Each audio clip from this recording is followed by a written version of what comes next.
Bonsoir, chers membres Autour du mot, chers amis Toastmasters. Donc, soyez les bienvenus à notre 281e réunion. Le club Autour du mot, ou du moins le Toastmasters Club Autour du mot, à l'instar de tous les clubs Toastmasters, a pour mission d'accompagner ses membres dans leur formation en leadership et en prise de parole en public. Et pour ce faire, nous tenons nos réunions hebdomadaires chaque vendredi. Chaque vendredi, vous avez l'occasion de vous joindre à nous pour développer vos compétences en art oratoire et en leadership. Nous avons pour coutume d'inviter toutes les nouvelles personnes à prendre la parole pour se présenter et partager avec nous deux, trois faits intéressants de leur vie. Mais il me semble qu'aujourd'hui, nous n'avons pas de nouvelles personnes. Nous avons que des amis du club qui ont l'habitude de nous visiter. Donc, avant de céder la main à notre animateur, je vais rappeler certaines règles d'usage nécessaires pour une bonne tenue de notre session. Donc, aujourd'hui, nous avons une session exclusivement en ligne. Je vous prie de fermer vos micros lorsque vous n'intervenez pas et aussi d'éviter de parler de thèmes assez sensibles. Par thèmes sensibles, entendez par là des thèmes en lien avec la politique, avec la religion ou avec l'orientation sexuelle. Donc, sur ce, je vous souhaite, ou du moins, oui, je vous souhaite de passer des moments agréables avec nous pour la direction de notre très cher animateur qui ce soir est notre très cher secrétaire Daniel Zakharov. Daniel, la scène est à toi.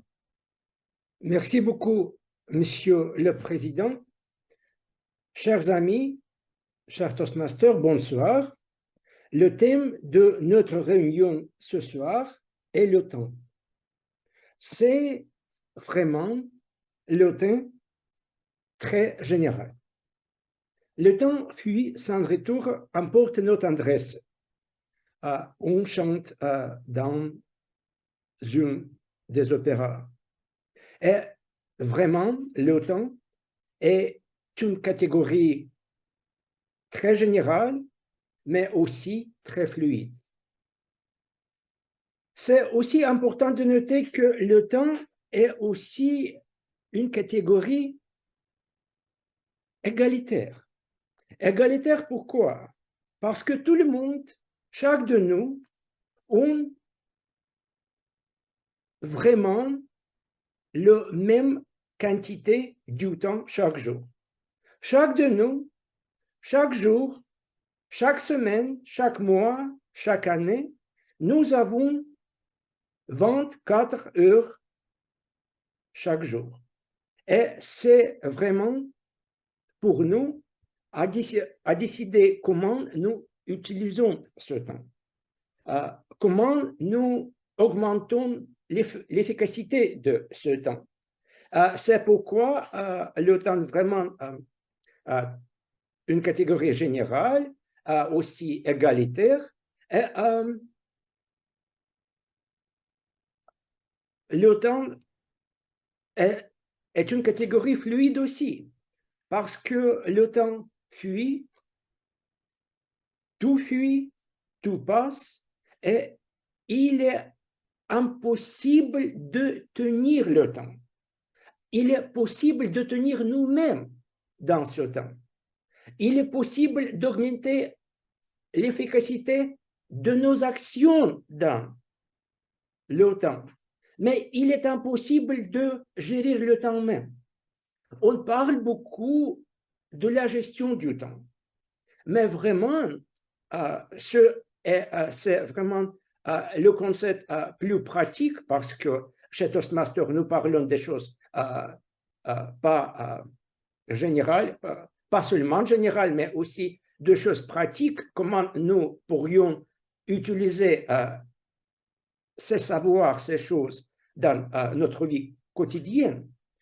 On parle beaucoup de la gestion du temps, mais vraiment, c'est la gestion de nous-mêmes, de nos actions, de comment nous utilisons, comment nous respectons ce temps et comment nous essayons de remplir ce temps avec beaucoup plus de résultats. Donc, généralité et fluidité sont les deux traits du temps. Et c'est pourquoi la chronométrie est vraiment importante pour nous à mesurer le temps. Et je voudrais citer ici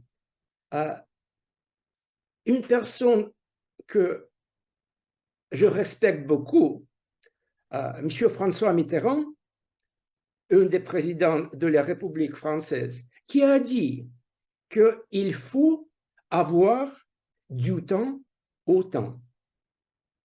Il faut avoir du temps au temps. Et maintenant, je voudrais présenter notre chère chronométreuse qui va nous aider à suivre le temps, à notre cher vice-président aux relations publiques, Olga Kondratieva. Et chère Olga, avant vous commencer à présenter votre rôle, j'ai une question. Est-ce que vous pourriez donner un conseil ou est-ce que vous pouvez partager vos avis? Comment on pourrait utiliser le temps plus efficace? Comment on peut faire nous-mêmes plus efficaces dans ce temps? Olga, la scène est à vous. Bonjour, chers amis. Merci, Daniel, de me donner la parole et pour cette question qui n'est pas facile. Le conseil, je ne l'ai pas. Je ne suis pas la meilleure utilisatrice du temps. Non. Et toute la vie, j'essaie d'être le plus efficace et je ne peux pas dire que j'ai réussi ou pas. C'est la question des priorités, je crois. Le temps, c'est la question des priorités. Donc, il faut, pour moi, ce qui est important, c'est de penser, est-ce que c'est important? Est-ce que c'est primordial, ce que je dois faire maintenant, ou il y a des choses plus urgentes? Voilà, c'est peut-être que c'est tout, comme je le gère. J'essaie d'être très sage, mais ça n'aide pas. C'est juste que je n'aime pas la panique et quand j'ai trop de choses à faire, je commence avec une infusion ou un thé et ça aide. Merci beaucoup, chère Olga. Prioriser, c'est vraiment important. Et maintenant, est-ce que vous pourriez présenter votre rôle, s'il vous plaît? D'accord. Alors, aujourd'hui, j'ai le rôle du dieu Chronos, qui est le dieu du temps, grec, le dieu grec. Et alors, mais je ne peux pas le gérer, mais je peux vous aider avec les signes. Le vert, c'est-à-dire que vous êtes encore dans le cadre, dans le clou avec votre présentation ou discours. Le jaune, c'est plutôt le temps de terminer ou de terminer vite ou penser comment vous terminerez dans quelques secondes. Et le rouge, c'est la fin. Il ne vous reste que 20 secondes pour dire je termine et je rends la parole à quelqu'un suivant. Pour les rôles, donc, comme on est toujours connaît ça, on a plutôt jusqu'à 2 minutes chaque petit rôle. La présentation de grammairien de soirée, vous avez de 1 à 2 minutes. À 1 minute 30, je vous montre le signal jaune. À 2 minutes, le signal rouge. C'est la même chose pour les improvisations, pour la session d'improvisation. Vous avez de 1 à 2 minutes. Ça, c'est 1 minute. Ça, c'est 1 minute 30. Et ça, vous avez 30 secondes pour terminer. Et ça, c'est le signal rouge quand il faut terminer vraiment la parole. Pour les discours préparés aujourd'hui, c'est de 5 à 7 minutes. Ça, c'est le signal que vos 5 minutes sont écoulées. Ça, c'est pour 6 minutes. Il faut terminer bientôt et dans 1 minute, je vous montrerai le signal rouge, c'est-à-dire 7 minutes sont écoulées. Et pour les rôles des évaluateurs, vous avez de 2 à 3 minutes. À 2 minutes, le signal vert, 2 minutes 30, le signal jaune, et 3 minutes, le signal rouge. Terminé. Sauf la veilleuse de soirée qui aura 2, 3 à 5 minutes. 3 minutes, le signal vert, 4 minutes jaune, et à 5 minutes pile, il faut terminer. Voilà tout pour l'emploi du temps aujourd'hui. Je nous souhaite une très belle soirée et faites attention à votre temps. Merci beaucoup, chère Olga, pour cette présentation de votre rôle vraiment efficace, détaillé et aussi rocambolesque. Et maintenant, nous avons parlé de temps, la catégorie vraiment philosophique. Mais comme vous le savez, le temps est aussi une catégorie grammaticale parce qu'on devrait concorder le temps entre les autres choses. Comment nous pourrions concorder le temps et suivre notre grammaire? Je voudrais, pour cela, inviter sur la scène digitale notre grammairienne de cette réunion, notre cher vice-président à l'adhésion, Anastasia Grebenyuk. Anastasia, et avant de la présentation de votre rôle, je voudrais poser une question à vous, Anastasia. Bonsoir, oui. Parfait. Anastasia, le temps est catégorie grammaticale et c'est vraiment important d'avoir l'harmonie dans le grammaire et aussi dans la vie. Comment pensez-vous on pourra achever l'harmonie dans notre vie? La réponse pour aujourd'hui, je pense que est très simple parce que l'harmonie, c'est le grammaire. Si on parle sans faute, sans erreur, donc notre langage est harmonisé. Et comme aujourd'hui, je suis Madame la grammairienne, je vous conseille de prononcer tout ça correctement. Et je conseille de ne pas faire des fautes et des erreurs. Merci beaucoup, chère Anastasia. Les choses rationnelles avec la prioritisation, avec les priorités, et les sons avec l'harmonie. Et maintenant, est-ce que vous pourriez présenter votre rôle de la grammairienne et aussi le mot du jour, s'il vous plaît? Oui, bien sûr. Il me semble que j'ai un problème avec la vidéo, donc je vais connecter la vidéo un peu plus tard. Et aujourd'hui, je suis la grammairienne, donc je vais corriger le bon usage du grammaire français. Et je vais à la fin faire un petit rapport sur des fautes, des erreurs, mais aussi des belles expressions en français. Et aujourd'hui, nous avons le mot de jour assez banal, mais très important. C'est le mot de jour hypothèse. Donc, en russe, c'est hypothèse. C'est le mot international venu de la langue latine. Et pourquoi j'ai choisi ce mot? Parce que je viens de finir un rapport au travail et je vérifie 8 hypothèses. Donc, pour aujourd'hui, pour ce soir, je vous conseille d'utiliser ce mot et à la fin, je vais compter combien de fois chaque personne a utilisé le mot hypothèse. Merci beaucoup, chère Anastasia. Le mot du jour est hypothèse et je voudrais inviter tous les participants et toutes les participantes de l'utiliser, s'il vous plaît. Et naturellement, à la fin de notre réunion, Anastasia va nous dire combien de temps nous avons l'utiliser. Et maintenant, je voudrais inviter sur la scène digitale notre veilleuse de la soirée, Irina Vysepkova, et avant de la présentation de le rôle d'Irina, je voudrais poser une question à notre veilleuse de la soirée.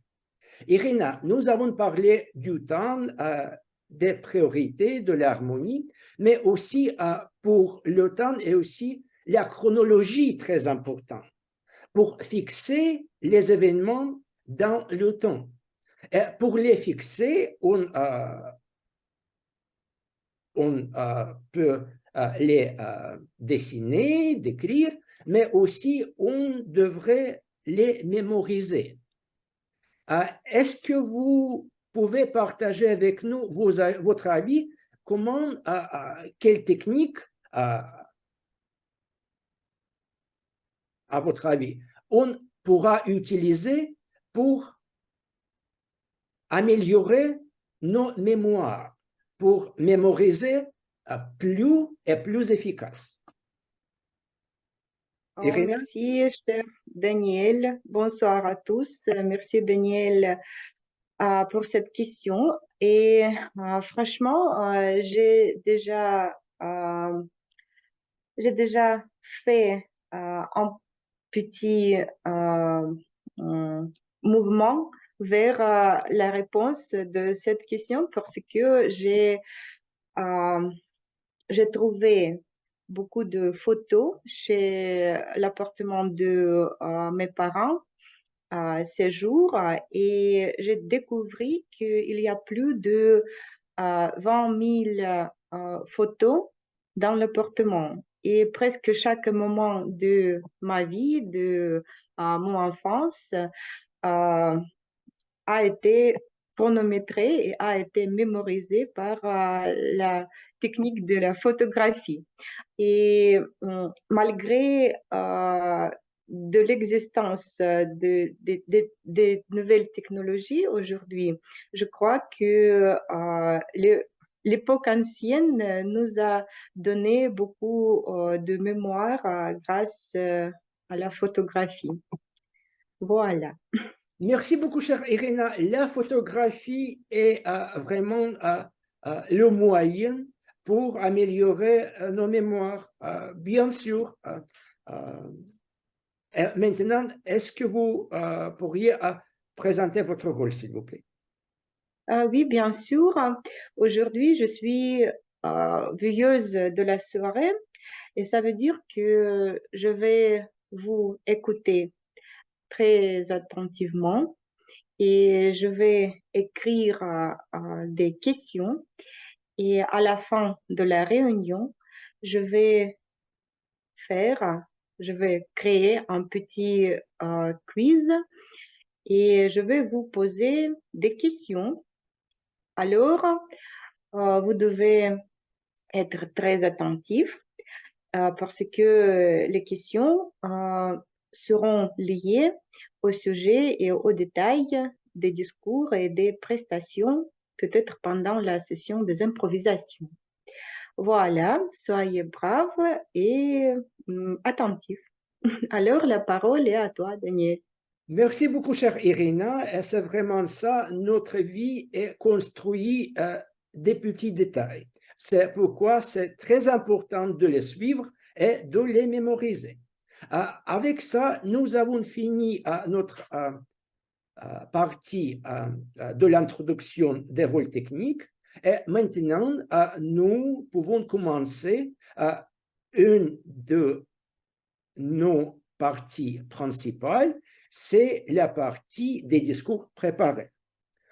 Ce soir, nous avons 2 discours préparés et pour le premier discours, je voudrais inviter sur la scène digitale notre chère amie et collègue Marie-Paule Yapi-Dogbo.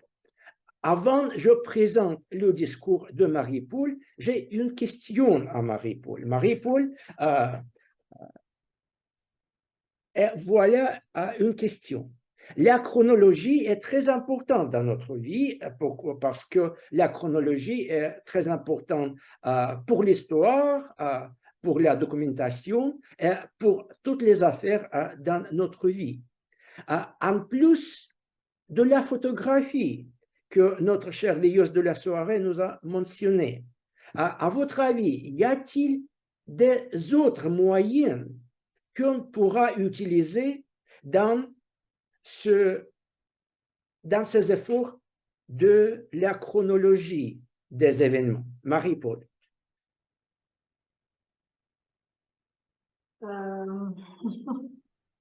Oui, peut-être, sûrement, hein, sûrement qu'il y a, oui, à part les photos, là, c'est les photos qui permettent de garder peut-être l'écriture aussi. Écrire, voilà, un livre, par exemple, permet aussi d'avoir des archives, de suivre la chronologie. Ouais, l'écriture, ouais, sûrement, serait un outil comme les photos, hein, comme les images, oui. Donc, je propose l'écriture. Merci beaucoup, chère Marie-Paule.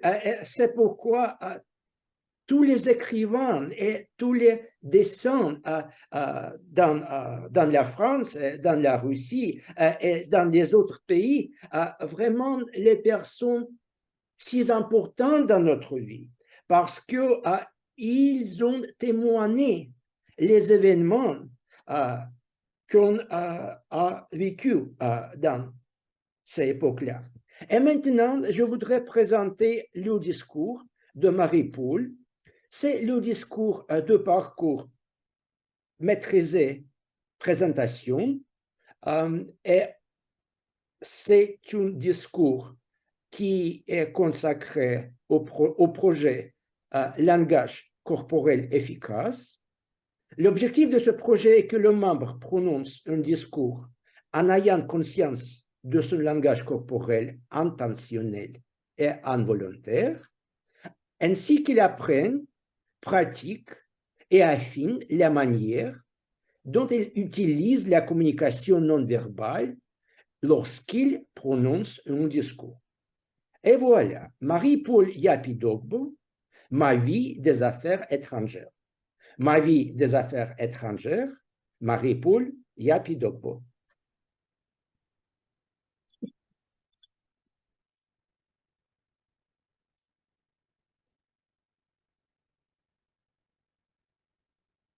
Savez-vous pourquoi j'ai choisi des diplomates? Tout simplement pour les voyages. Parce que je pensais que la vie de diplomate ne se résumait qu'au voyage. Aujourd'hui, je vous fais découvrir 3 itinéraires de ma vie des affaires étrangères. Première destination, la France. Ce voyage va commencer déjà dans l'avion. Et mon voisin de siège, ne sachant pas que c'était la première fois que je prenais un avion, me dit, le plus important pour un pilote, ce n'est pas tant le décollage, mais l'atterrissage. Après ces propos, vous imaginez que j'étais prise d'une certaine inquiétude, mais en même temps contente à l'idée d'arriver en France. Arrivé à Paris, lorsque nous sommes sortis de l'avion, le même voisin, sentant que j'avais très froid, me dit d'un ton ironique, c'est la première fois que vous arrivez en France, mais je vous souhaite, en me serrant la main, je vous souhaite la bienvenue. Et il me dit surtout du courage. Mais ce que ce voisin ne savait pas, c'est que ma destination finale, c'était Strasbourg. Et pour ceux qui connaissent Strasbourg, ont compris tout de suite quel froid glacial m'a accueilli dès mon arrivée à Strasbourg. Je ne saurais vous l'expliquer. Mais c'était très rude. Mais mon séjour en France s'est très bien passé. Je me suis acclimatée. J'ai survécu au froid et j'ai appris à aimer la culture française. Deuxième itinéraire de mon voyage, l'Inde. Contrairement à la France, lorsque je suis sortie de l'aéroport de New Delhi, c'est une chaleur suffocante qui m'a accueillie. Et c'est très chaud ce jour-là. Pour ceux qui ne connaissent pas l'Inde, comme moi, j'avais des idées préconçues, je pensais que l'Inde, c'était que la saleté. Mais effectivement, l'Inde, c'est véritablement un pays de contraste, où la pauvreté et la richesse se côtoient, où la nourriture peut être très épicée, mais en même temps être un vrai délice. L'Inde, c'est où vous voyez les voitures dans tous les sens, et la conduite est à gauche. Les vaches qui peuplent les rues, c'est aussi ça l'Inde. Mais l'Inde, c'est aussi le célèbre Taj Mahal. Pour ceux qui aimeraient découvrir l'Inde, je vous invite à le découvrir. Personnellement, l'Inde m'a permis d'améliorer mon anglais. Mais c'est le plus marquant, le fait le plus marquant, c'est que c'est en Inde que j'ai eu mes jumeaux, mes enfants. Ce que je peux dire, c'est qu'on ne doit pas se fier aux clichés. Moi, personnellement, j'ai aimé l'Inde. Et je suis retournée en Côte d'Ivoire toute triste de quitter l'Inde. Parce que j'étais devenue un peu indienne. Mes enfants sont nés en Inde. Troisième et dernier parcours de notre voyage, le Brésil, où je me trouve en ce moment. Contrairement en Inde, c'est sous une pluie battante que je suis sortie de l'aéroport de Brasilia. Il pleuvait très fort ce jour-là. Mais j'ai tout de suite aimé ce pays, car il y a beaucoup de similitudes avec l'Afrique, à travers le climat. Et j'ai trouvé des gens très sympathiques, très sociables. Mais j'étais préoccupée par le portugais, parce qu'au Brésil, la langue, c'est le portugais. Donc, au début, je me faisais aider par Google Traduction. Mais cela ne m'a pas empêché d'être contente en Inde, parce qu'il y a une diversité culturelle au Brésil. Porter un jugement du Brésil, ce me serait très difficile, parce que je suis toujours en train de découvrir. Et après 1 an et demi, comprenez que c'est assez difficile de juger un pays. Et tout reste encore à écrire pour moi. En définitive, ce que je peux vous dire, que ce soit la France, l'Inde ou le Brésil où je me trouve en ce moment, c'est véritablement une ouverture d'esprit, véritablement une découverte, une richesse d'esprit. Je suis très contente de tous ces parcours. Et aujourd'hui, l'hypothèse selon laquelle mon travail se résumait qu'au voyage est tout à fait fausse. La diplomatie, mais ce n'est pas que des voyages. La diplomatie, c'est beaucoup d'apprentissage. Et je suis très contente de tous ces moments passés, car c'est véritablement des moments d'apprentissage. Des moments où je suis sortie de ma zone de confort, des moments surtout d'adaptation et des moments où je rencontre des découvertes de culture. Monsieur l'animateur, je vous rends le micro virtuel. Merci beaucoup, chère Marie-Paul, pour ce discours vraiment intéressant, utile et pertinent pour notre réunion. Maintenant, je voudrais inviter sur la scène digitale notre deuxième orateur avec le deuxième discours préparé. Et avant de ça, je voudrais poser aussi une question à notre cher Monsieur le Président. Pour la raison que son discours est consacré au sujet de la démocratie, je voudrais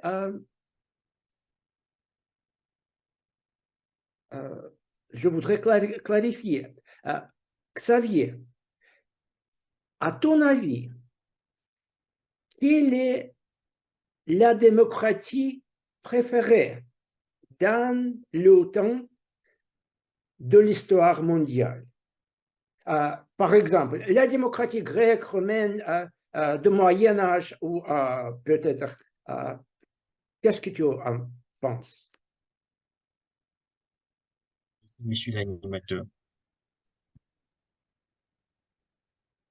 Après avoir eu un parcours assez proche des sciences politiques, je dirais qu'il n'y a pas véritablement de démocratie parfaite. Je me dis plutôt qu'il y a différents modèles de démocratie. Et en chaque modèle, il y a, il y a de bonnes expériences et de mauvaises expériences. Pour moi, la meilleure démocratie est la démocratie qui s'adapte, qui s'incrémente le mieux au peuple qu'elle est censée servir. Donc, je ne saurais dire avec exactitude quelle est la meilleure démocratie parmi celles que vous m'avez proposées. Merci beaucoup, Xavier, pour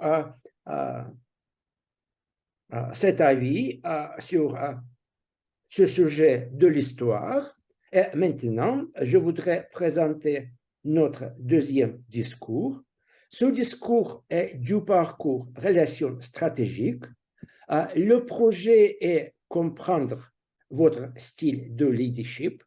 C'est un projet de deuxième niveau et l'objectif de ce projet est que le membre identifie son ou ses styles de leadership primaires. Et maintenant, Xavier Wilfried connaît la démocratie dissimulée. La démocratie dissimulée, Xavier Wilfried connaît. Merci, monsieur l'animateur. Pour être honnête avec vous, je dirais que je ne suis pas tout à fait à l'aise avec le mot démocratie ou démocrate. Pourquoi? Parce que démocrate, déjà, renvoie au parti démocrate américain qui est un parti de la gauche. C'est vrai qu'on ne parle pas de politique à Toastmasters.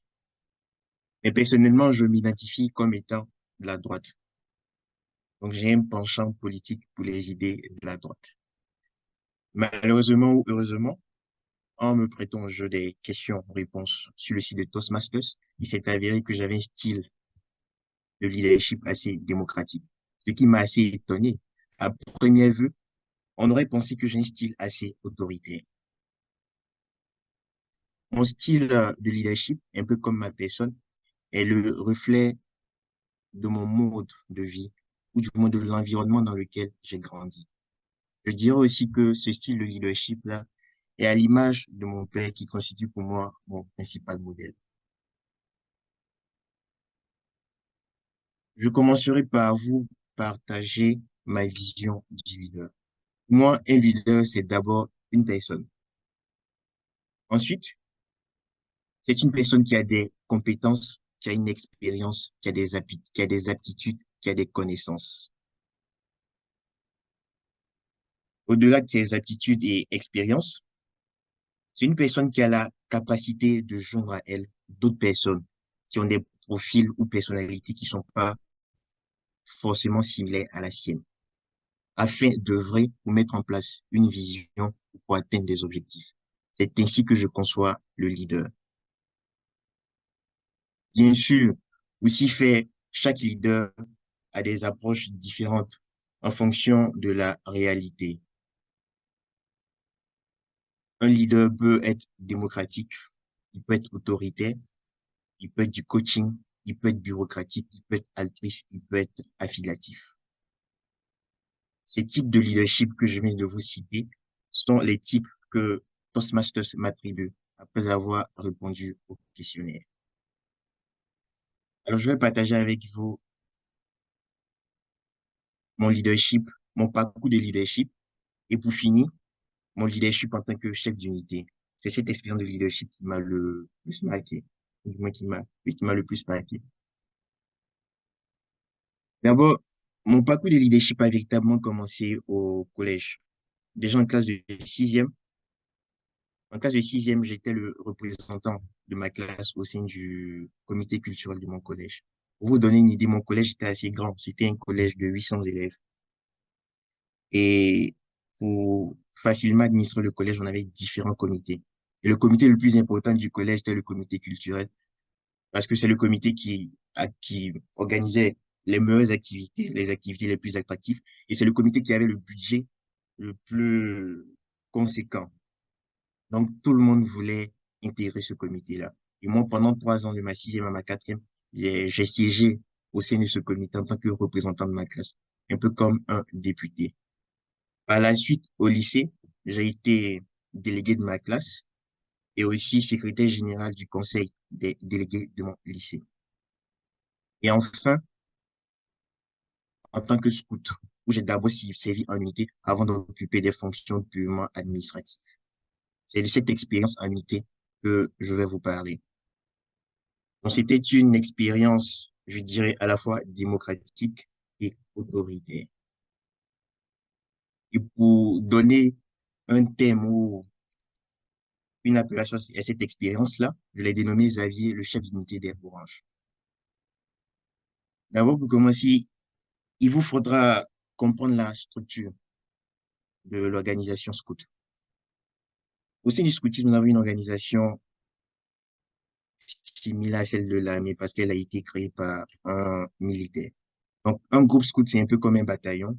Au sein du bataillon, on a des compagnies. Donc, au sein d'un groupe scout, on a des unités. Au sein de chaque compagnie, on a des sections. Au sein de chaque unité scout, on a des sous-groupes dont l'appellation varie en fonction des unités. Mais l'appellation la plus utilisée est patrouille. Donc, j'ai été nommé chef d'unité et en même temps, au sein du groupe, adjoint au chef du groupe en charge de l'administration. Cela me faisait 2 fonctions à occuper. Et sous ma coupole, déjà, en tant que chef d'unité, j'avais une quarantaine de personnes, dont 4 personnes qui devraient m'aider à administrer l'unité. Et en tant que adjoint, adjoint au chef de groupe, j'avais sous ma coupole 6 personnes. Donc, en gros, j'avais une cinquantaine de personnes à pouvoir administrer dans 2 directions différentes. Donc, il m'a fallu développer des compétences de leadership pour y faire face. Il m'a fallu être démocratique. Pourquoi démocratique? Avec cet effectif important sous ma coupole, je ne pouvais pas tout faire. Donc, il m'a fallu déléguer des pouvoirs. Et avant de pouvoir déléguer des pouvoirs à des personnes, il faut pouvoir identifier leurs besoins et faire en sorte de faire coïncider leurs besoins, leurs objectifs, leurs attentes à l'objectif global, à l'attente globale du groupe ou de l'unité. Donc, pour ce faire, j'ai dû prendre en compte leur avis, leurs préoccupations, mettre en place la stratégie adéquate et ensuite leur donner les rênes pour me permettre ou pour m'accompagner pour pouvoir administrer le groupe et l'unité. Il m'a fallu être autoritaire.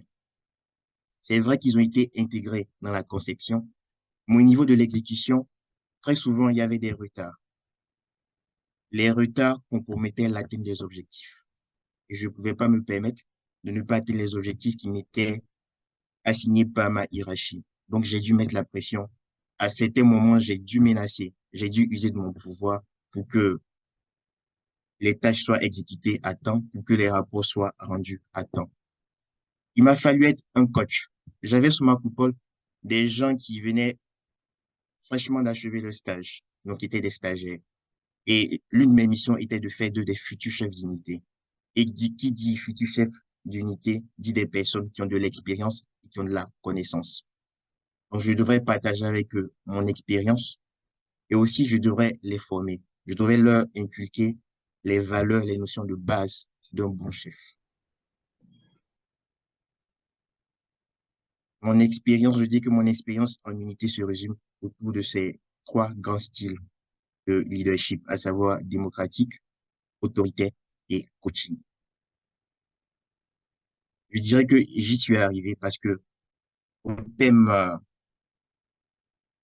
au thème du temps qui m'était alloué pour mettre en place tous ces défis, j'ai reçu les félicitations de ma hiérarchie.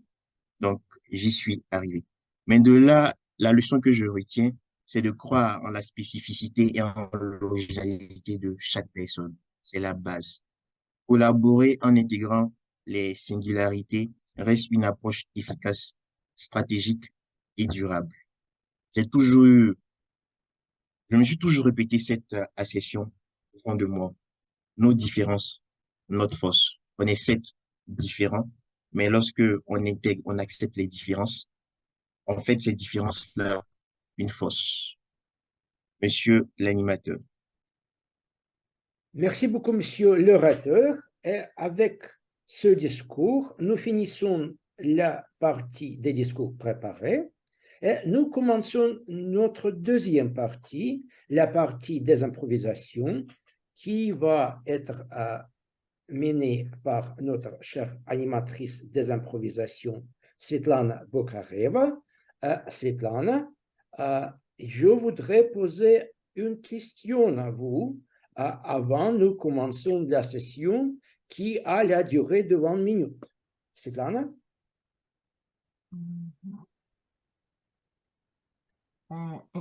Oui, Daniel, je suis là. Parfait. Svetlana, les Romains anciens exclamaient au tempora humor, que ça va dire quel temps, quelle morale. Et j'ai une question à vous. Pour augmenter la morale pendant de la session des improvisations, par exemple, qu'est-ce que votre approche pour améliorer le moral et pour augmenter le nombre de volontaires à parler? Svetlana? Merci, cher Daniel, pour cette question très intéressante. Je pense que ce n'est pas facile d'augmenter le moral. Mais si on a un thème très intéressant, ça devient plus facile. Et je pense que avec cette approche, si on choisit le thème intéressant, on peut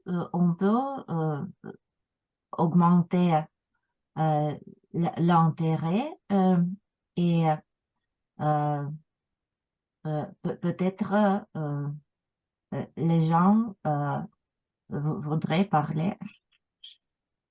Merci beaucoup, chère animatrice de la session des improvisations. Et maintenant, la scène digitale est à vous pour notre session des improvisations de ce soir.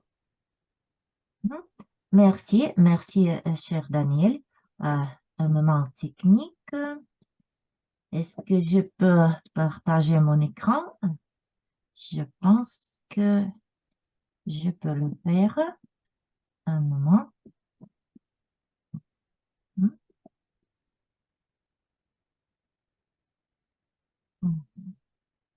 Chers amis, question numéro 1.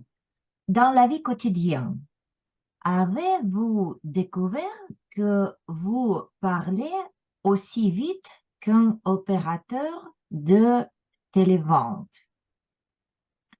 Et je voudrais inviter sur la scène digitale peut-être Irina Vysipkova. Ok. Merci Svetlana. Dans la vie quotidienne, avez-vous découvert que vous parlez aussi vite qu'un opérateur de télévente? Oui, je crois que de temps en temps, il me semble que je parle très très vite, mais c'est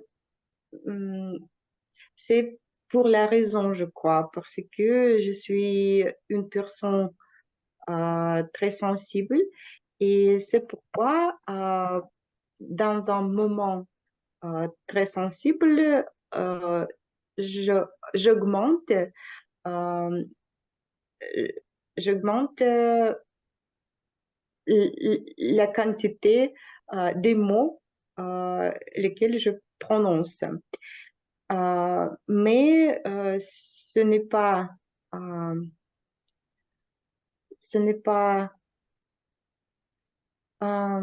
cela ne, ne se passe très j'ai oublié presque tous les mots français, vous savez. Alors, Ce n'est pas grave. alors mais je crois que dans la plupart des cas, je parle très lentement. Oui, je crois que c'est tout. Mhm. La parole est à toi, Svetlana. Merci, merci, chère Irina. On continue. Mhm. Question numéro 2. Celui qui est constamment pressé, il est constamment stressé. Êtes-vous d'accord avec cette déclaration?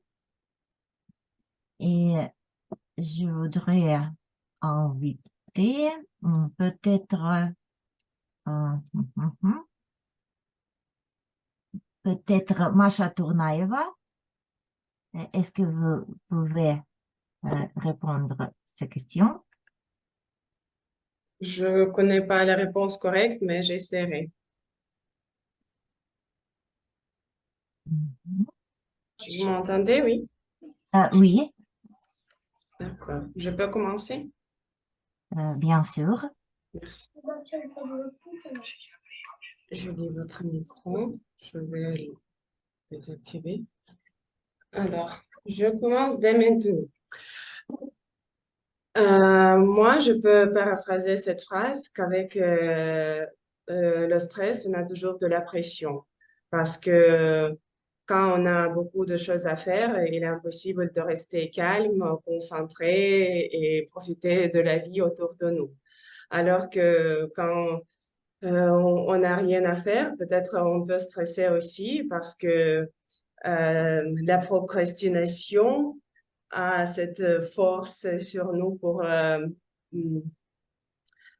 nous faire, nous faire quelque chose.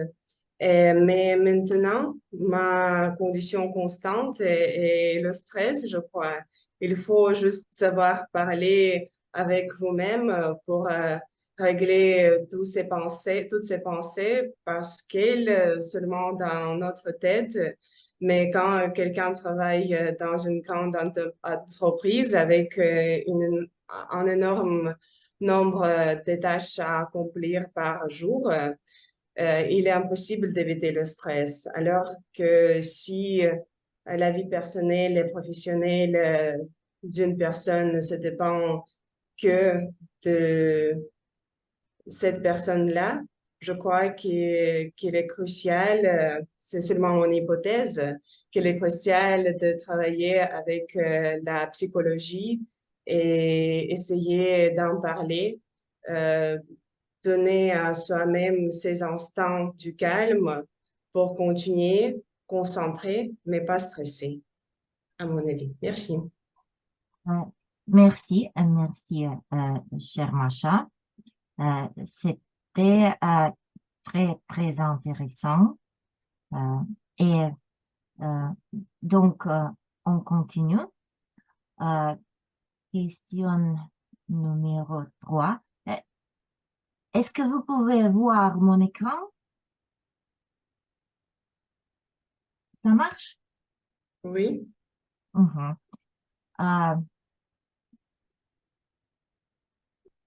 C'est la conversation entre le médecin Bormental et l'éminent chirurgien Preobrazhensky du livre de Mikhail Bulgakov, Cœur de chien. Et il parle du temps. Ce soir, il y a Aïda au Bolchoï. Cela fait longtemps que je ne l'ai pas attendu. J'aime, vous vous rappelez le dos? Tralala. Comment trouvez-vous donc le temps, Philippe Philippovitch? Demanda respectueusement le médecin. Trouve toujours le temps, celui qui ne presse jamais, dit d'un ton évident le maître de maison. Qu'est-ce que vous pensez de cette citation? Je voudrais inviter sur la scène digitale Anastasia Grebeniuk. Nastia, est-ce que vous pouvez parler? Oui, je suis prête. Est-ce que vous m'entendez bien? Oui, très bien. Alors, c'est un sujet assez intéressant. Et j'ai beaucoup d'hypothèses parce que j'aime beaucoup Bulgakov. C'est mon écrivain préféré, un de mes écrivains préférés russes. Et en fait, j'ai lu beaucoup de ses œuvres. Malheureusement, la dernière fois que j'ai lu, c'était il y a 5 ans. Et peut-être cette émission m'a donnera l'envie de relire cet auteur. Trouve toujours le temps celui qui ne presse jamais. C'est une citation assez intéressante parce que il faut toujours trouver un peu de temps pour les affaires différentes, quoi que ce soit. C'est très important parce que, comme nous avons dit, nous avons seulement 24 heures et en fait, c'est très peu parce que nous devons dormir 8 heures minimum. Si nous dormons, par exemple, 5 ou 6 heures comme je dors parfois, ça donne beaucoup de risques pour la santé. Et maintenant, je comprends que, par exemple, dormir 8 heures, c'est nécessaire, c'est indispensable. Et donc, si nous dormons normal, il ne reste que 16 heures. Et parmi 16 heures, nous devons travailler 8 heures minimum, nous devons manger, nous passons le temps dans la route, par exemple. Et en fait, pour pour nos affaires, il ne reste que peut-être 4, 6 heures par jour. Donc, je pense que pour ces 4 heures, on peut vraiment trouver un peu de temps pour celui qui ne presse jamais, parce que ça nous donne envie de réfléchir un peu, d'être un peu philosophique et de penser comment nous utilisons nos temps dans la vie. Voilà, c'est mon opinion sur ce sujet. Mhm. Merci, merci, chère Nastia. C'était très utile et très, très détaillé. Et donc, question numéro 4. Chaque jour, je me dépêche et chaque jour, je suis en retard. Qu'est-ce que vous pensez des personnes qui sont toujours en retard au travail, aux réunions, aux événements et même aux rendez-vous? Peut-être Lisa? Lisa, est-ce que vous pouvez donner vos commentaires? Oui, merci Svetlana pour me donner la parole. Oui, chaque jour je me dépêche, chaque jour je suis en retard. Euh, je crois que cette phrase n'est pas proche pour moi. En fait, je crois que je fais tous les efforts pour ne se dépêcher, pour ne me dépêcher pas, et j'aime pas être en retard. Et en fait, je crois que j'aime pas quand quelqu'un n'est pas euh, ponctuel. Oui, quand quelqu'un est en retard, je suis vraiment déçue, déçue, oui, et peut-être pas furieuse, mais ça me saoule quand quelqu'un est en retard. Oui, et en fait, je crois que oui, mon hypothèse, c'est que la personne qui se dépêche toujours sera toujours en retard. Il faut savoir planifier son temps d'une façon efficace. Il faut oui, il ne faut pas être stressé pour le temps. Et oui, c'est pas une bonne idée d'être euh, toujours stressé et toujours pressé par le temps. Alors, je crois que la résolution à ce problème, c'est de se calmer un peu, de prendre une petite pause et oui, faire un peu des efforts pour planifier sa journée, sa semaine, son mois, peut-être année aussi. Oui, et oui, je crois que ça peut améliorer la situation avec le stress également. Alors, c'est une peut-être cercle vicieuse et il faut savoir se débarrasser de ça. Oui, c'est tout.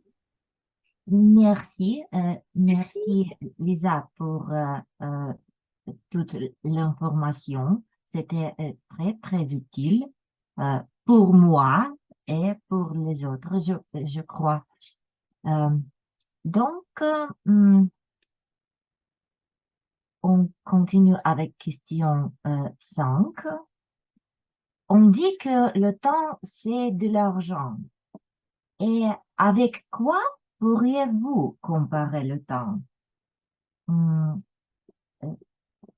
Peut-être Alexandre Ozianov. Alexandre, est-ce que vous pouvez parler maintenant? Vous pouvez parler? Merci beaucoup, chère Svetlana, pour cette belle question. Que dit le temps? C'est de l'argent. Et avec quoi pourriez-vous comparer le temps? Le temps, c'est la vie, oui, n'est-ce pas? Je pense que tout le monde sont d'accord avec moi parce que euh, la vie, c'est notre temps. Et ça dépend de nous personnellement, comment comment vivre et comment passer cette vie. Ce sera beau temps ou le temps ennuyant, ça dépend de nous personnellement.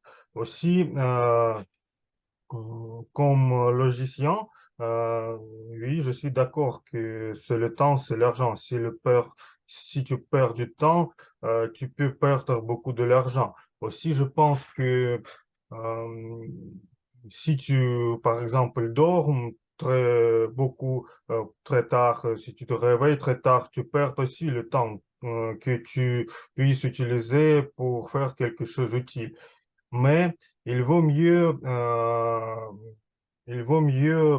réfléchir euh, et trouver un juste milieu parce que si tu es très occupé, ta vie sera très rapide et tu ne peux pas en profiter et avoir quelques plaisirs. Et si tu fais très peu, ta vie sera très ennuyante. Je pense que euh, le temps, je peux comparer avec la vie et il faut bien trouver juste milieu pour qu'il puisse plus efficace, plus joli, plus belle. C'est ce que je voudrais dire. Merci, merci, cher Alexandre, pour l'information. C'était très intéressant et époustouflant. époustouflant. Et on commence, on continue avec question 6. La procrastination est la tendance d'une personne à reporter constamment toutes les affaires pour plus tard. Il y a une blague. J'ai décidé de lutter contre la procrastination, mais après avoir réfléchi un peu, j'ai décidé de le mettre de côté. À votre avis, pourquoi beaucoup de gens reportent-ils souvent les choses pour plus tard? Et peut-être Marie-Paul, est-ce que vous pouvez donner vos commentaires? Merci, oui, je peux. Ça me fait sourire parce que je me retrouve un peu dans cette accession. À mon avis, pourquoi les choses? Donc, je serais plutôt à l'aise pour y répondre, quoique je pense que c'est plus une question de rigueur, de discipline. Donc, pour ma part, moi, je trouve que quelqu'un qui reporte souvent les choses à plus tard, c'est parce que la personne manque de rigueur. Parce que quand on est rigoureux, on ne reporte pas, on finit la tâche, le travail et on passe à autre chose. Donc, on reporte parce qu'on n'est pas rigoureux, on se dit qu'on a tout le temps et c'est là la procrastination, on remet à plus tard parce qu'on se dit qu'on a encore le temps. Et la deuxième chose, c'est la discipline. Alors, si on n'est pas rigoureux, ça veut dire qu'on n'est pas discipliné. Les deux vont ensemble. Donc, ça veut dire on manque un peu de discipline dans notre manière de gérer notre activité. Donc, quelqu'un reporte parce qu'il s'est dit, bon, voilà, il n'est pas discipliné. Et puis la dernière des choses qui regroupe les deux, en réalité, c'est qu'on s'est dit qu'on a le temps. On a le temps de le faire, on le fera plus tard. On le fera plus tard et parce qu'on n'a pas peut-être on n'a pas de pression, on n'a pas de pression, peut-être qu'il n'y a pas de challenge, il n'y a pas de défi, donc on se dit qu'on a le temps parce que en même temps, quand je dis que je me reconnais, en même temps, quand on a quelque chose de vraiment prioritaire, quand on a une priorité, on ne reporte pas, on le fait et on le termine. Donc, je pense que tout dépend de l'importance qu'on donne à l'activité. Voilà, donc c'est ce que je voudrais dire. Donc, ceux qui reportent, c'est ça, pour ne pas me répéter, c'est les personnes qui manquent de rigueur et de discipline et qui se disent que finalement, ils ont le temps. Voilà, donc voilà un peu ce que je voulais dire, Madame la meneuse des improvisations. Ah, merci, merci beaucoup pour ce réponse très informative et très utile. Et donc, nous avons la dernière question. Ne remettez jamais à demain ce que vous pouvez remettre à après-demain. De la citation d'Oscar Wilde. Est-ce que vous pensez, qu'est-ce que vous pensez d'une telle philosophie de vie? Et je voudrais invité sur la scène digitale. Peut-être Xavier? Madame la ministre des Improvisations, ne remettez jamais à demain ce que vous pouvez remettre après-demain. J'avoue que c'est la première fois que j'attends cette session. Habituellement, ce que j'entends, c'est ne remettez jamais à demain ce qu'il est possible de faire présentement. Là, ne remettez jamais à demain ce qu'il est possible, ce qu'on peut remettre à après-demain. Ma première impression, c'est un peu une impression comique. Ça me fait un peu rire d'entendre cette citation. Mais au fond, au-delà de cet aspect comique, je dirais que c'est tout à fait vrai et tout à fait important. Ne jamais remettre à demain ce qu'il est possible de remettre à après-demain. Comme quoi, nous pensons avoir le temps pour certaines choses.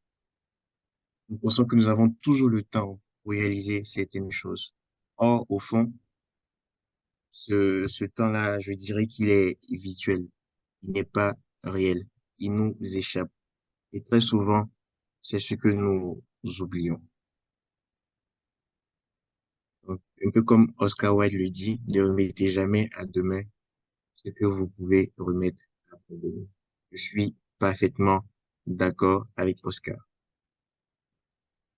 Madame Merci. la meneuse de la session des improvisations. Merci, merci, cher Xavier. Chers amis, euh, euh, nous n'avons pas beaucoup de questions et je vous remercie pour toute l'information vous avez donnée et mm, je pense que donc on sait que quelque chose d'important sur le temps et nous, nous, nous pouvons l'utiliser, les conseils dans notre vie. Merci. Merci beaucoup, Madame l'animatrice des improvisations. Avec ça, nous avons fini la deuxième partie de notre réunion, les improvisations. Et comme toujours, nous commençons les évaluations. Pour cela, je voudrais inviter sur la scène digitale notre évaluatrice générale, Masha Tournaeva. Et je voudrais commencer avec une question consacrée à une hypothèse. Cher Masha, une question hypothétique. À ton avis, quel est le meilleur moyen, peut-être hypothétique, pour une belle évaluation? Intéressant, c'était imprévisible ta question, Daniel, merci beaucoup.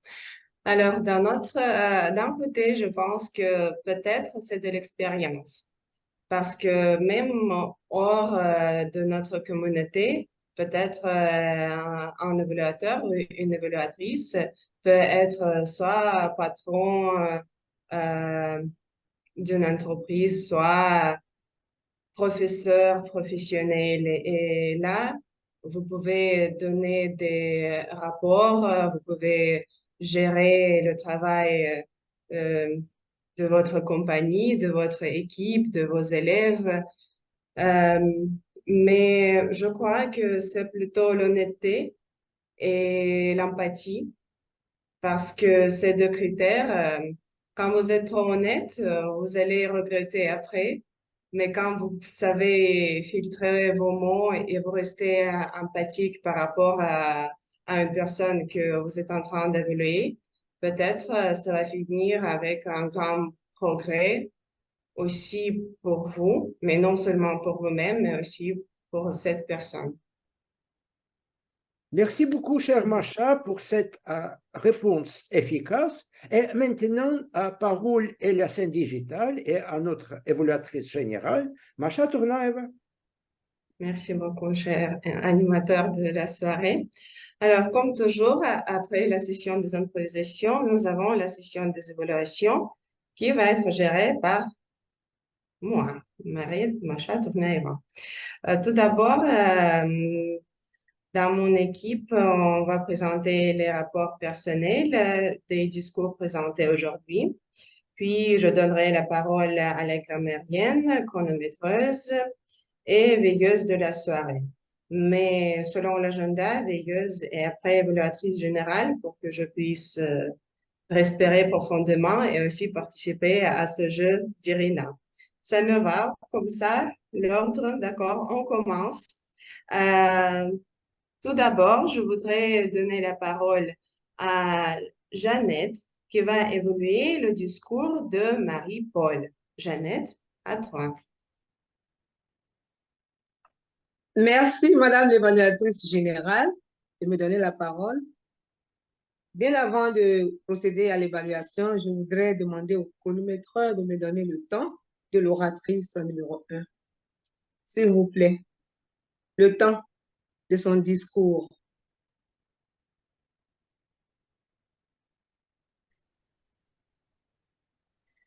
C'était un instant, oui, vous m'entendez? Oui.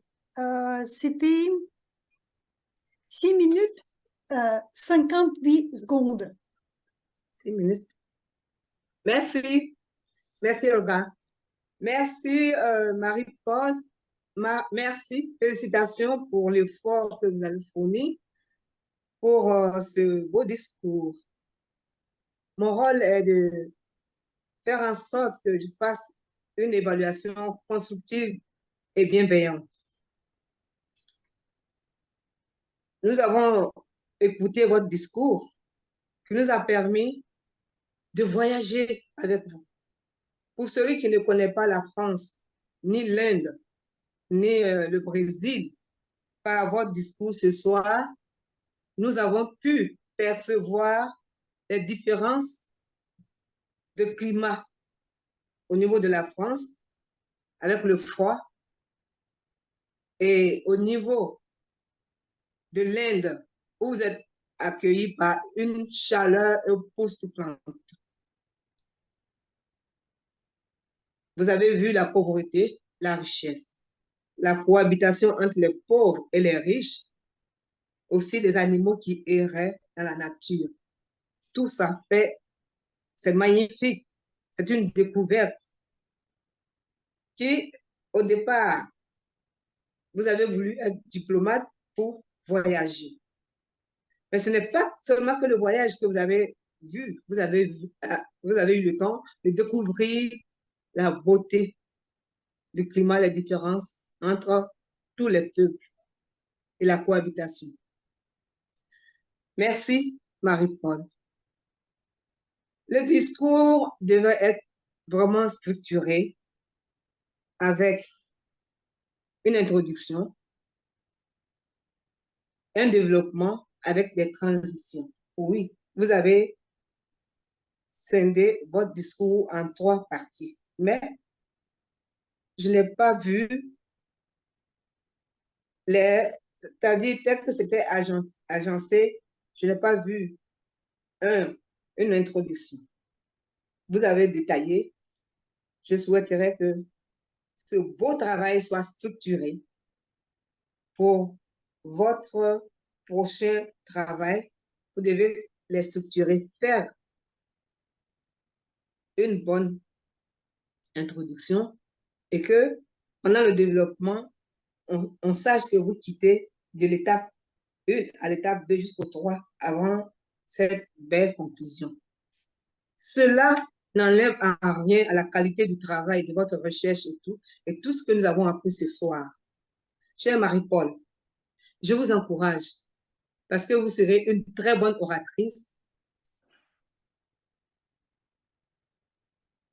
en tenant compte des conseils de Toastmasters. Je vous encourage. Merci et à la prochaine fois. Au prochain discours, si vous m'invitez, je serai là avec vous.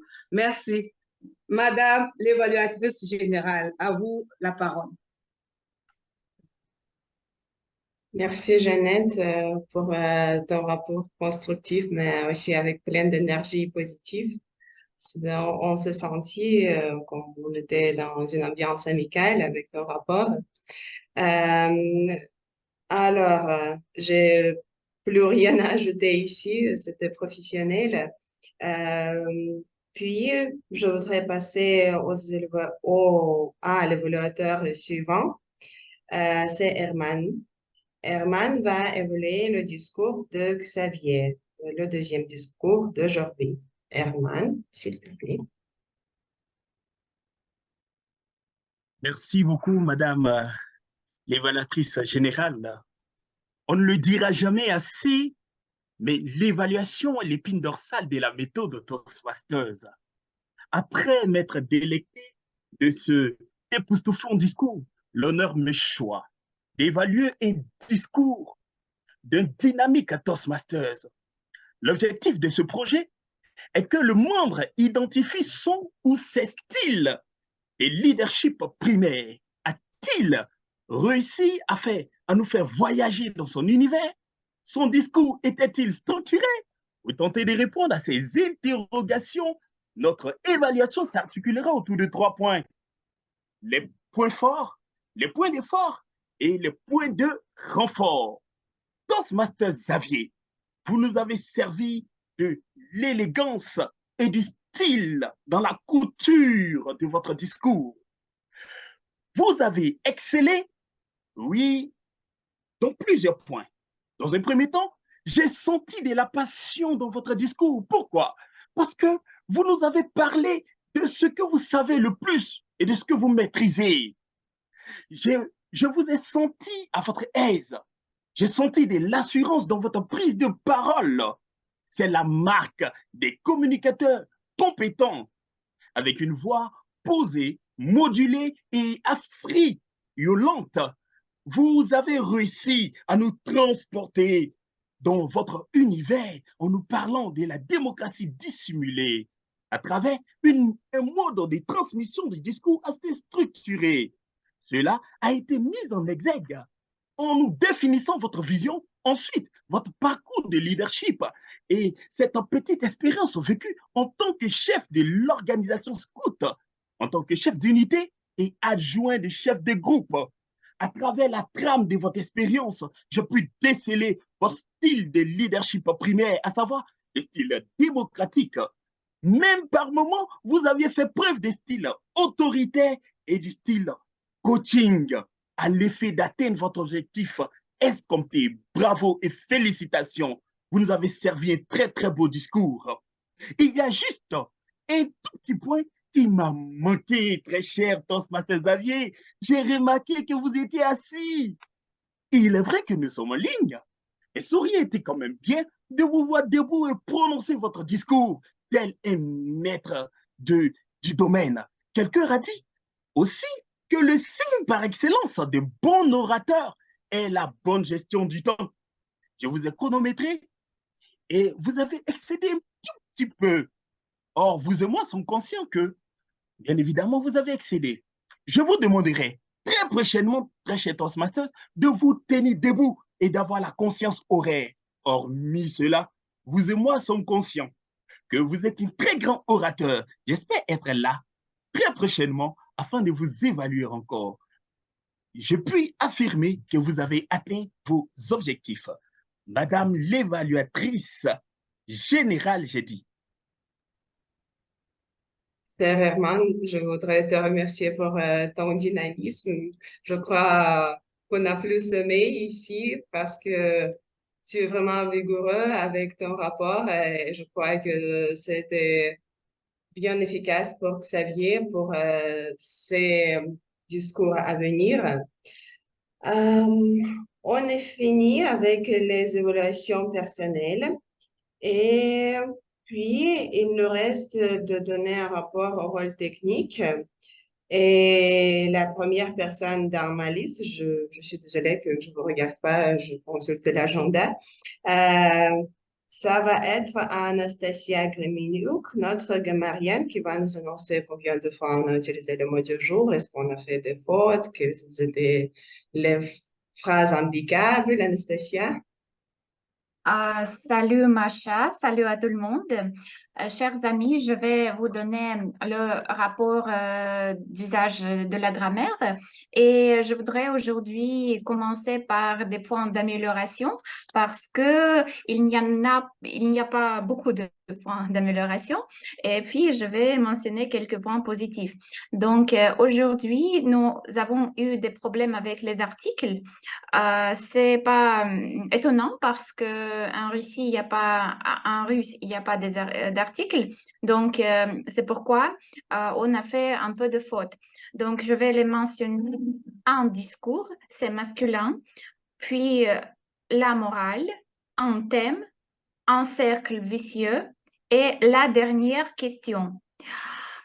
Puis, il y avait un peu des problèmes avec prépositions. Donc, au lieu de malgré de l'existence, je propose malgré l'existence. Et aussi, on peut reformuler quelques phrases. Par exemple, je voudrais poser une question à vous. Je dirais plutôt, je voudrais vous poser une question. Puis, il y avait quelques problèmes avec la phonétique. Par exemple, pas démocratie, mais la démocratie. Et en plus, on n'a pas correctement prononcé le son U, donc utile et pas utile, et aussi numéro et pas numéro. Puis, je voudrais mentionner des points forts. Aujourd'hui, vous avez montré le français excellent. Et je voudrais aussi dire que le mot du jour hypothèse a été utilisé par beaucoup de personnes. Donc, Irina, Marie-Paul, Xavier, Masha Tournaeva, Daniel Zakharov, Alexandre. Et je pense que je n'ai oublié personne. Et je voudrais aussi mentionner le bon usage de la langue française. Alors, donner soi-même ses instances de calme, puis la marque d'un communicateur compétent, une richesse de l'esprit, mettre en place la stratégie, intégrer dans la conception et filtrer vos mots. Et aussi la passion de votre discours. Donc, merci beaucoup pour la beauté de la langue française et je donne la parole à Macha. Merci Anastasia. Avant de continuer, je vais dire à Herman, à Alexandre et Daniel que j'ai vu vos messages et votre hésitation, si j'ai oublié ou pas. Et bien évidemment, j'ai pas remarqué l'évaluation de l'évaluation. Mais tout d'abord, je voudrais dire à Anastasia que tu es vraiment gentille avec nous, que des compliments, peu d'erreurs, mais quand même, après, tu nous dis toute la liste d'une d'une utilisation incorrecte de la langue française, mais on est ici pour s'améliorer. Et aussi, je voulais te dire que malheureusement, ta caméra a été désactivée au début et on n'a pas pu voir l'exemple de l'utilisation du mot du jour ou peut-être tu as pu le répéter sur notre messagerie ici sur Zoom. Mais normalement, si quelques personnes l'ont utilisé, ça a bien marché. Merci Anastasia. Et on va un peu en haut de notre agenda et j'ai ignoré Alexandre Usanov. Je suis désolée. Je donne la parole à Alexandre Usanov qui va évaluer l'évaluation d'Herman. Si j'ai bien compris. Merci beaucoup, chère évaluatrice générale, mais je ne suis pas chagriné car c'est la première fois que je fais cette telle évaluation, aussi très inhabituelle pour moi, mais il faut le faire. Je voudrais féliciter, cher Herman, avec cette rétroaction époustouflante. Je pense que c'est le deuxième parcours d'Herman car il me semble d'être très expérimenté pour faire seulement un deuxième projet, évaluation et commentaire. Et selon le projet, c'est évaluateur fait la première évaluation dans sa vie, mais je pense que ce n'est pas la vérité. Mais c'est le plus utile pour notre cher Xavier, qui a reçu cette belle euh, évaluation très constructive et bienveillante en manière assez très dynamique et vivante. Alors, qu'est-ce que je pourrais dire au Herman? Herman était très poli dans sa évaluation et en manière bienveillante. Il a montré à tous les points forts et points amélioration. Les points forts, c'était la structure, le style dont Xavier a utilisé comme orateur expérimenté. Il nous a amené à son histoire. C'était très bien remarqué. Et aussi, très poli, il a mentionné au sujet de mouvement du corps, des gestes. Peut-être il vaut mieux de commencer à être debout car beaucoup de concours, beaucoup de réunions sont en ligne. Il vaut mieux bien de commencer à faire comme ça et aussi gestion du temps. C'est très important. En ce qui concerne de ta politesse, cher Herman, je peux aussi, je connais Xavier assez longtemps. Je pense, oui, que il est son autoritaire, il voudrait être plus autoritaire que démocratique parce il toujours signe les commandes sur le club, il toujours signe les ordonnances d'exploitation, mais c'est comme le jeu, mais j'espère que sa autocratie dissimulée ne remplace pas sa démocratie à l'avenir. Mais avec cette conseil bienveillant, j'espère que ce soit comme toujours bien et il reste démocratique. Merci beaucoup pour cette belle euh, rétroaction et je pense que tu as très bien fait. Félicitations. Sachant seulement à la fin de ton rapport, je me suis mise en compte que j'ai oublié de t'évaluer en tant qu'évaluatrice générale parce que c'est la première fois d'écouter l'évaluation de l'évaluation et j'espère que j'ai pas trop volé ta tranche du pain, que j'ai donné des compliments à Herman sur son dynamisme et peut-être tu voulais dire la même chose. Impeccable, pourquoi pas essayer de voler l'évaluateur lors du processus de la préparation vers les concours d'évaluation. C'est une bonne pratique, je crois. Euh, et il me reste un peu encore de temps. Non, selon l'agenda, nous n'avons plus de temps, mais nous n'avons pas de choix, on a encore des rôles.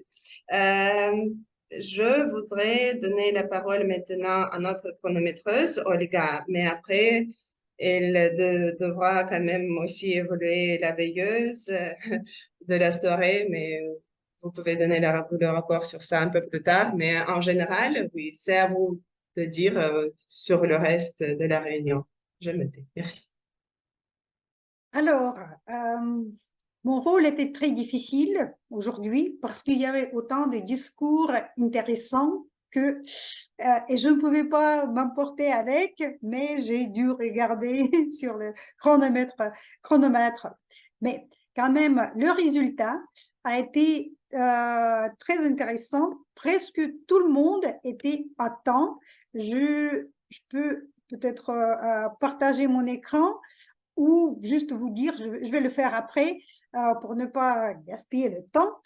Alors, dépenser pour... je peux dire que la plupart des gens étaient dans le vert, Dans le jaune, Marie-Paul, vous avez 6 minutes 58 secondes. Lisa Lisa et Alexandre Ouzianov étaient 1 minute 37 et 35 secondes, donc parfait dans la zone jaune. Et dans la zone rouge, on a trouvé seulement quelques personnes et même ce qui était dépassé et négligeable, donc n'était pas grave. Je dirais que Alexandre était 3 minutes pile, Herman 3 minutes 09, ce qui est admissible, Jeannette 3 minutes 17, donc ça c'est magnifique, c'est parfait, 2 minutes 27 pour Anastasie, un peu trop, et seulement Xavier qui a parlé presque 8 minutes, 7 minutes 48 secondes. Donc voilà, c'est ça le résultat. Je vous félicite avec cette bonne gestion de temps. Comme j'ai compris, dans cette gestion de temps des discours, le plus important est d'avoir la conclusion avant, quand on voit le signal jaune, pour penser à comment on peut s'approcher à la conclusion tout de suite. Et la conclusion est prête, donc comme ça, on peut bien gérer son temps à la fin de discours. Voilà, c'est tout ce que je peux partager avec vous aujourd'hui et je vous rends la parole, Macha. C'est un bon conseil. J'ai jamais pensé à cela avant. Mais peut-être il faut aborder la conclusion avant ou l'heure du signal jaune. Alors, c'est à moi de parler un peu. Je commence dès le début. On a commencé à temps, comme Olga a dit, et même si quelqu'un était absent, cela ne nous a pas perturbé de commencer sans perdre du temps après. Daniel, je te remercie pour les liens logiques entre les participants. Tu nous as posé des questions liées au sujet principal. Nos chers orateurs, vous avez déjà reçu les commentaires et vos deux discours étaient impeccables. Je dirais que leur sujet commun était le développement personnel, à mon avis, pour vos deux discours. Pour la session des improvisations, Svetlana, une bonne préparation avec les images et aussi liées au sujet principal. Je te recommande de rappeler plutôt les règles de la session, par exemple, combien de temps a chaque orateur pour le discours à improviser, aussi peut-être de rappeler d'utiliser le mot du jour. Et à la fin, il vaudrait mieux de récapituler peut-être la session en général en nous rappelant les noms et les sujets des participants. Mais en général, tu nous as bien soutenus avec des mots, s'il vous plaît, c'est pas grave, merci, etc. Et aussi, c'était une bonne approche parce que pour économiser le temps, au début, tu as annoncé le sujet et puis tu as interrogé une personne. Alors, on a eu une dizaine de secondes pour réfléchir un peu. Mais on ne savait pas encore qui va être interrogé, mais quand même, on a eu ce petit moment de la réflexion.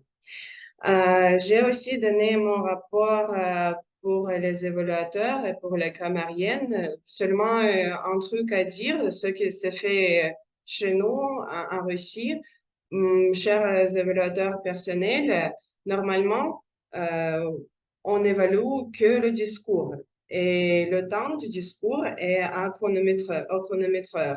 Même pour les concours, ça marche comme ça.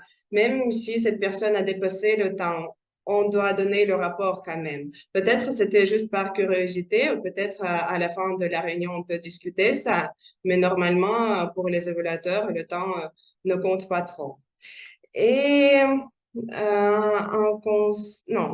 aussi pour Olga, c'était une bonne décision de votre part que sans possibilité de varier les fonds d'écran, on est habitué de le faire, vous avez préparé les couleurs et elles étaient visibles.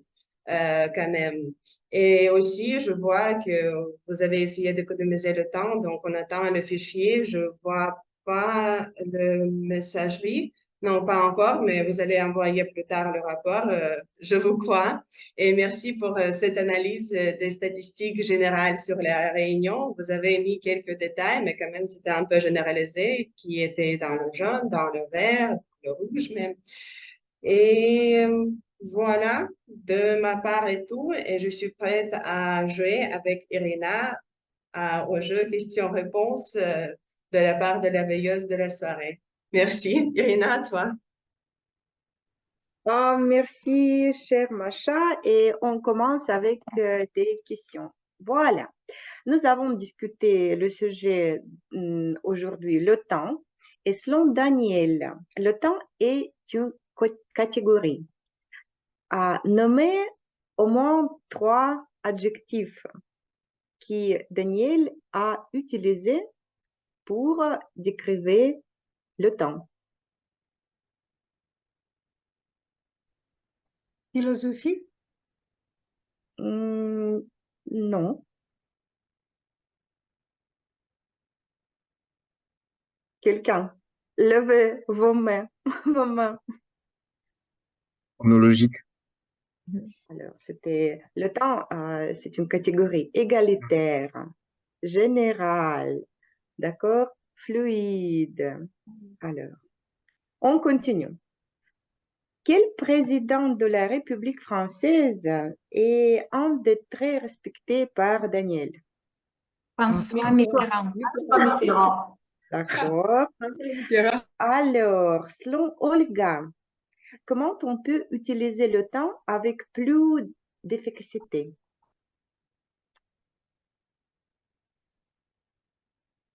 Il faut faire quoi? Il faut s'organiser pour gérer le temps. C'est une organisation. Il faut prioriser. D'accord. Alors, comment on peut harmoniser la vie aujourd'hui pendant la réunion selon notre grammarienne?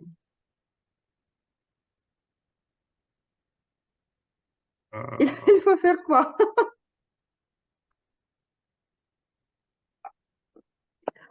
Utiliser une très belle langue française. Alors, mes amis, de quelle origine est le mot du jour? Grec. Latin. Latin. Ok. Pourquoi notre chère Nastia a choisi ce mot? Hypothèse. Parce que aujourd'hui, au cours de sa journée de travail, elle a eu à vérifier si c'était une hypothèse. Elle a vérifié si c'était Oui, elle vient de finir le rapport au travail. Comment on peut chronométrer le temps?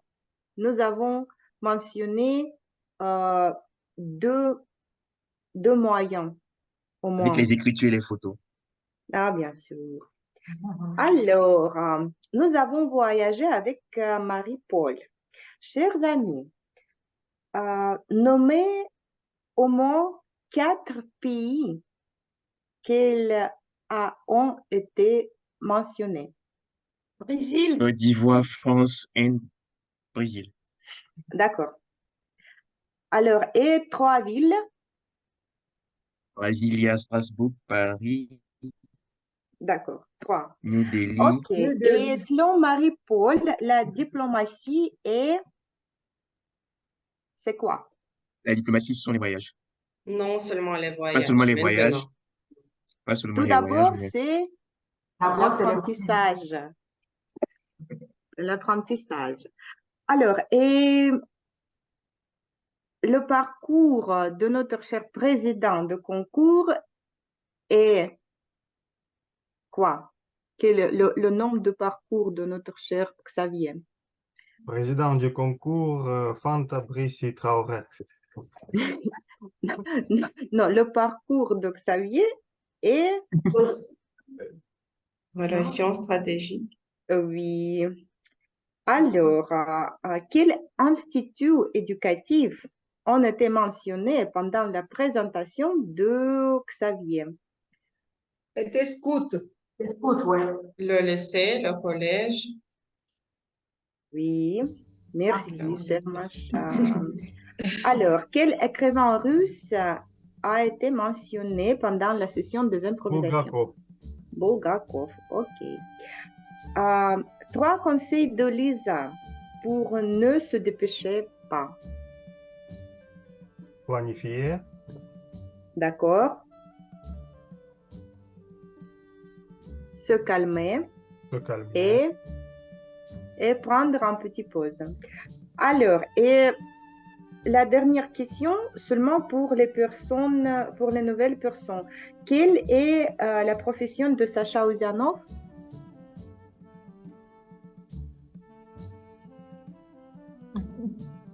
Pas de variant. D'accord. Logicien. C'est correct. Et au logisticien. Logisticien. Et au Pardon. logisticien, je- Alors, c'est tout pour aujourd'hui. Merci, chers amis, pour votre attention. Et la parole à Macha. Oui, je crois. Ah oui. Je vous adore, mes amis. Vous êtes trop gentils. On n'était pas attentifs du tout et Irina nous remercie énormément. Il faut vraiment écouter attentivement. En tant qu'enseignante, je vous dis ça. Soyez, si vous voulez être respecté, respectez les autres. Et aussi, je crois qu'avant de donner la parole au président, je crois que ça serait logique pour Daniel de clôturer le sujet. Peut-être tu as fait quelques conclusions, Daniel. Comment tu penses à passer la réunion? Juste en 2 petites phrases. Nous avons parlé du temps assez beaucoup et tout ce que je voudrais dire, il faut le respecter et avec ça, je voudrais donner la parole à notre président du club. Xavier, la scène digitale est à toi. Merci, monsieur l'animateur. Pour clôturer nos réunions, nous avons 2 temps forts. Le premier, c'est la récompense du meilleur orateur improvisé. Et enfin, le deuxième temps fort, ce sont les annonces. Pour notre premier temps fort, aujourd'hui, nous avons un vainqueur de la session des improvisations. Et la personne qui s'est... Sacha, pourquoi à chaque fois que tu donnes le ruban avant que j'annonce le nom de la personne. Notre gagnante aujourd'hui est Lisa. Ça fait déjà 2 fois successives que Lisa remporte la session des évaluations. Je me demande quel est son secret. Bravo. Bravo Lisa. Merci. Tu veux partager avec nous quelques mots? Merci. Félicitations, Lisa. La prochaine fois, je te promets que je serai le gagnant, ça ne sera pas toi. Enfin, pour le code des annonces, le vendredi prochain, nous aurons notre 282e session. Et ça sera une session assez particulière parce qu'au cours de cette session, nous aurons le concours des improvisations. Nous avons 6 concurrents. Et ça sera un concours avec une dimension internationale. Notre président du concours nous viendra de la Côte d'Ivoire. Et aussi, le jour de ce concours, nous aurons des invités de notre club Amitos Masters de Boston. Je ne dirai pas le nom du club. Pour savoir davantage, soyez